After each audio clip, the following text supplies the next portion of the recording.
Olá, tudo bem? Hoje eu quero conversar com você sobre um assunto muito interessante, o casamento de Charles Spurgeon e Susannah Spurgeon.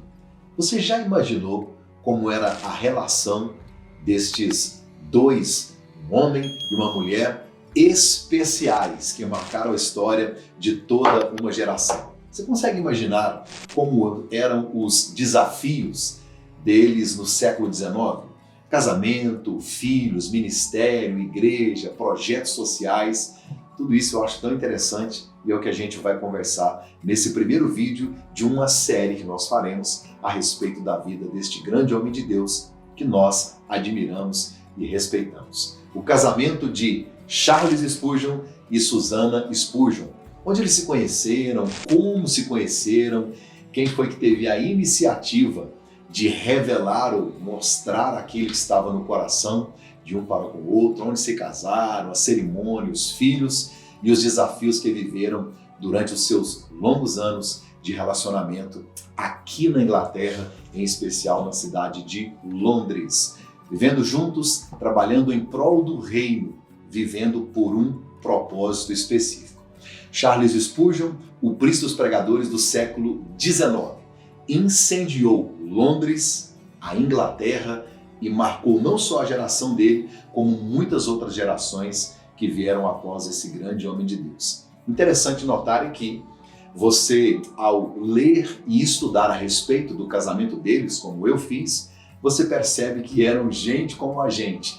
Não é um super-homem, nem uma mulher maravilha, e eu me identifiquei muito analisando a história desse casal. Eu tenho certeza que vocês também vão se identificar. Eles foram capazes de enfrentar grandes tempestades para poder viverem juntos e cumprir o propósito que Deus havia estabelecido para eles aqui no Reino Unido. Eu gosto muito de falar sobre as biografias, em especial do Charles Spurgeon, que eu tenho uma afinidade, eu tenho lido e estudado muito a respeito dele, mas a Bíblia nos diz em Hebreus, capítulo de número 13, verso 7. Lembrem-se dos seus líderes. Eles lhes falaram a palavra de Deus. Observem bem o resultado da vida que tiveram e imitem a sua fé. O mesmo texto, em uma outra versão, Hebreus 13, 7, diz assim: lembrem-se de seus líderes que lhes ensinaram a palavra. Pensem em todo o bem que resultou da vida deles e sigam o seu exemplo de fé.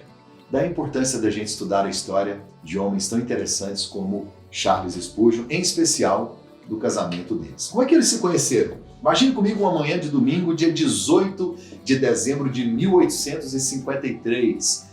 Era um domingo pela manhã e Charles Spurgeon foi convidado para poder pregar na capela de New Park Street, que depois tornou-se o Tabernáculo Metropolitano.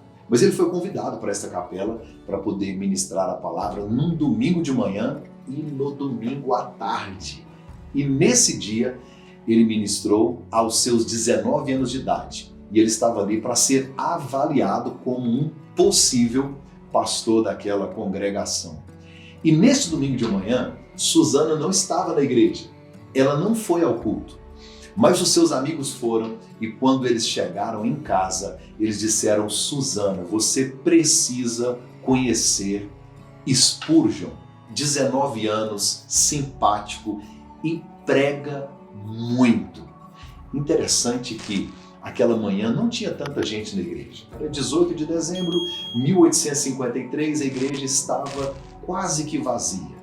Mas a história diz que Susannah não foi ao culto, ouviu falar de Spurgeon e ela decidiu ir no culto da tarde para ouvir o tão importante pregador e a sua mensagem extraordinária. Sabe o que aconteceu? Susannah chega na igreja à tarde, ouve pela primeira vez Charles Spurgeon pregando e ela achou o seguinte: ridículo, roupa de roceiro, um cabelo esquisito e ela não viu nada demais. Sabe o que ela escreveu sobre esse dia? A primeira vez que Susannah ouviu e viu Charles Spurgeon? Eu escrevi aqui: ah, quão pouco eu pensei então quando os meus olhos o fitaram. Que ele seria o amado da minha vida, quão pouco eu sonhei com a honra que Deus estava preparando para mim no futuro próximo. É uma misericórdia que nossas vidas não são deixadas para nós as planejarmos, mas que o nosso Pai, nosso Deus, escolhe para nós quem nos convém. Para que a verdade completa seja contada, eu não fiquei fascinada pela eloquência do jovem orador, porque a maneira desengonçada dele e a sua fala excitaram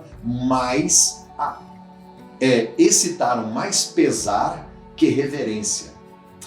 Ai, para meu coração vão e tolo. Eu não estava espiritualmente despertado bastante para entender a apresentação séria dele no Evangelho e o alegrar poderoso dele com os pecadores. Mas a faixa enorme de cetim preto, o cabelo longo, mal aparado, o lenço de bolso azul com as manchas brancas foi o que atraiu mais a minha atenção. Isso despertou em mim um pouco de sentimentos de diversão. Havia só uma parte de todo o sermão que eu levei comigo, e somente em razão de ter parecido a mim uma coisa extraordinária, o pastor falar de pedras vivas no templo divino, perfeitamente unidas com o cimento do sangue de Cristo. Esta foi a primeira impressão que Susana teve ao ouvir e ver pela primeira vez Charles Spurgeon. O que acontece depois disso? Qual é o próximo passo? Como foi que os dois tiveram esse encontro pessoal de um relacionamento mais próximo, de uma amizade que chegou a resultar em um casamento de sucesso que trouxe até nós uma das histórias mais extraordinárias dos heróis da igreja? Você vai acompanhar comigo no próximo vídeo. Até lá!